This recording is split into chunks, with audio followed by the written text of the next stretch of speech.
Yo, what's up guys, welcome back. Next match, Cross-Banlist Cup. So upper part again, left side, so losers bracket. Both these decks already lost a matchup, or their matchup in, what was it, the top, well it depends, top 16 or top 8 playoffs. So this means that the deck that loses this one will be out of the tournament. So first of all we have, well, I guess both definitely title candidates for the upper bracket. We have Nekroz from 2015, basically tier 0 back then. What was it, 10 years ago, guys? It's going to take on, I was about to say another tier 0 deck, but it's not the case. I mean, Rulers and Spellbooks were dominating back then with something like Evil Swarm in the back. But Rulers is definitely one of those decks that, well, it has a name. But this is the, Dragon Ruler deck list post the first ban list. So not having access to the babies, but on the other hand, it does have access to other powerful stuff, looking at 6 stands and the Ravine, right, the field spell. But Nekroz, speaking of Nekroz, this was, well, a notorious tier 0 deck. Simply, I always call it Google deck because everything in the deck searches each other. And the thing is that I could definitely agree with the people that Nekroz here in this matchup should have the advantage. You know how powerful, basically their boss is, Nekroz of Trishula, and Trishula is strong against a lot of decks, and it's non-targetable removal. With one downside though, you have to banish one in hand, one on field, and one in graveyard. So that's something that, as the opponent, you can capitalize on. Set everything, set your hand, for example, or don't do anything and pass. That's not the case for this, but back in the day it was. So let's see, we are getting Djinn locked, and that's the key card, I guess, one of the key cards, but the key card. Djinn, releaser of rituals. You can use a ritual, this Djinn itself, to banish it from the graveyard for a ritual summon, so that's a bummer. The problem now is, this is the advantage of this deck. Djinn lock is not the win con, so there are outs for Djinn. At least for the, the Nekroz monster summoned off of Djinn. Looking at Blaster, for example, looking at the back row, Phoenix, Wing Blaster, Ancient Tribute. The problem is that we need to survive, and that wasn't the case with this. So we are immediately 1-0 behind. Okay, we can recover. Okay, so we're going first, and this is a solid opening hand. You could keep your normal summon, as in normal summon Trooper, mill 3, but in this case, the more powerful play for this particular deck probably is, use Tempest to search the Debris Dragon. Because I already had Trigon in the graveyard, Reborn Trigon, go for Synchro level 7, and go from there. Ancient Fairy Dragon, pop the field spell, search the field spell, yada yada. Basically, we're setting our hand because we don't want to get trished, right? So, and again, because of Mexi, right? Yeah, because of Mexi, we are making these mediocre plays. As setting the level 1 tuner, right? You're not going for a level 8 synchro play. I didn't see any uses. Like, there wasn't really a synchro that would be strong enough. Like Stardust, maybe. What's it? Scrap Dragon and what's the other one? Colossal Fighter. Like, all are just getting bounced by a Brionac. Because I think my back rows weren't the outs for that. Okay. So we side deck Eradicator. Let's see. I think we should. Okay, yeah, we knew the Valk was there, so we can't attack for a game. Even though this was not game, but I guess you can definitely afford it. And here I could have done maybe a big brain play, as in, because I don't think so. As in, I don't think there were any Nekroz ritual spells in the graveyard.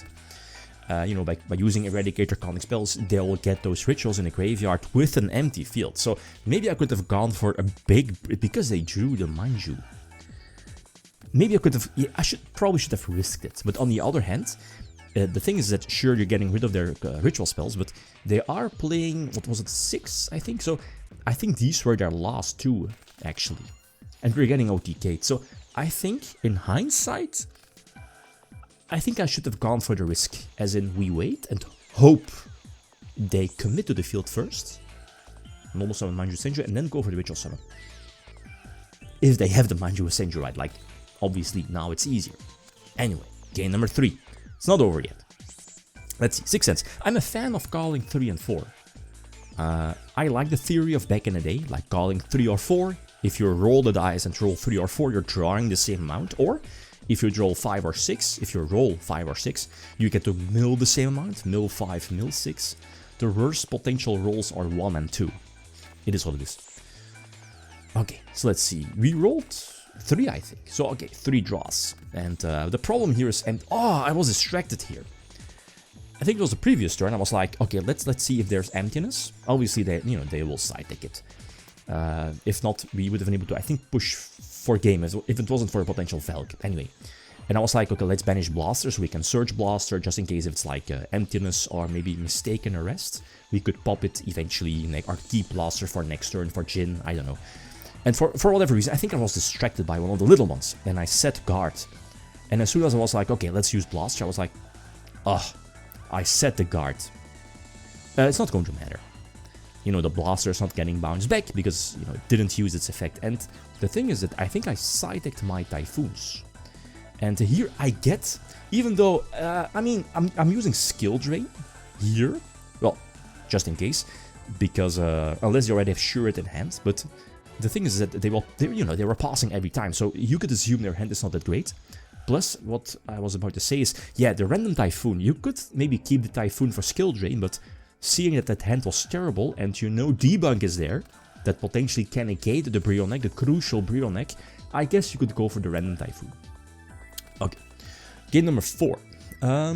This is a good start for Nekroz, but the problem is that, they already committed. Yeah, as in they already used Valk. I guess, you know, giving them 2 draws, Pot of Greed Valk, effect to draw into emptiness or something like that, that's respectable. And at the same time, in all honesty, Unicorn does jack. It doesn't do anything. Like here, okay, you're preventing the surge, but whatever. It's really whatever. And at the same time, you're investing resources, that is, right? If you want to get another Unicorn out. So anyway, they do have Valk, which I think we knew, so we're not able to attack for a game. They're obviously keeping it, which is fine.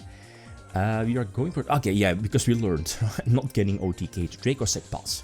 With, I think, Skill Drain, but look at this. Insane. We're chaining Skill Drain, obviously. But this, you know, shuts down our own Dracossack effect. They go for the big Ritual Summon, because of Kaleido. The other one as well, for Brionek, no effect, obviously. And then Geki!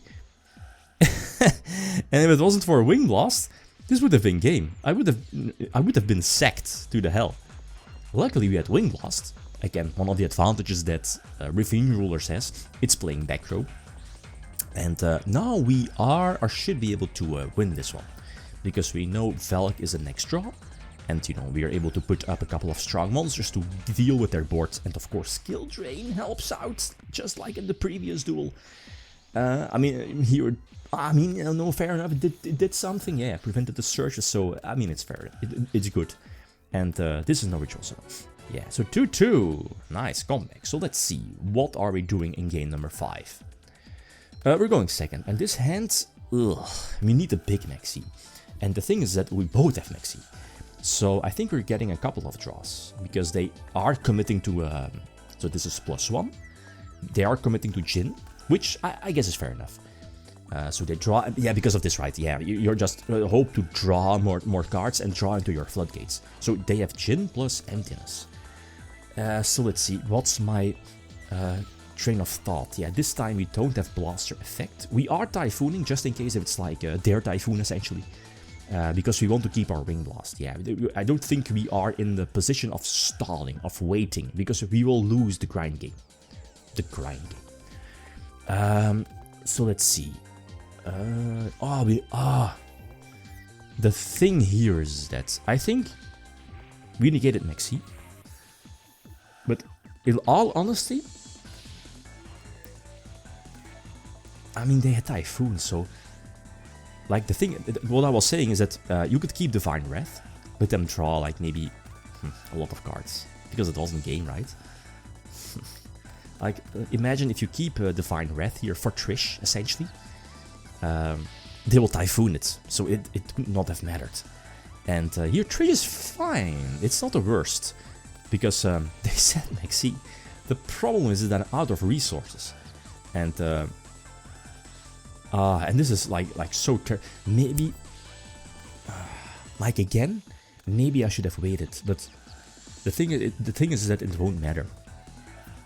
Because of the, what is it, the Manju draw. Maybe I think the better play was to just pass with guard in hand and one set and pray, hope for the best. because I don't... the thing is that I would have given them maybe a Trishula target. Yeah, something else. So I'm not so sure. Like, the Manju top deck was fantastic, and as I mentioned before, I side-decked in the Typhoons just in case of emptiness, and, you know, Typhoon is terrible against Nekroz, but because of the potential, you know, psychological effect of them having emptiness, I wanted to have Typhoon, and that's essentially the loss. But with Drellor as well, and hardly any resources in Graveyard, I think Nekroz had it in game number 5, but this was, again, a super close one. Like, the previous match and this match were fantastic. Like, amazing. Anyway, okay, so next one, bottom part again. We have Blue Eyes versus Sprite, and that should be a rematch. Sprite won that one in this, you know, previously in the tournament, so who knows? Feel free to leave your predictions. Okay, guys, that's it. Thanks for watching. Feel free to leave a comment or like if you enjoyed the video. Likim signing out. Peace.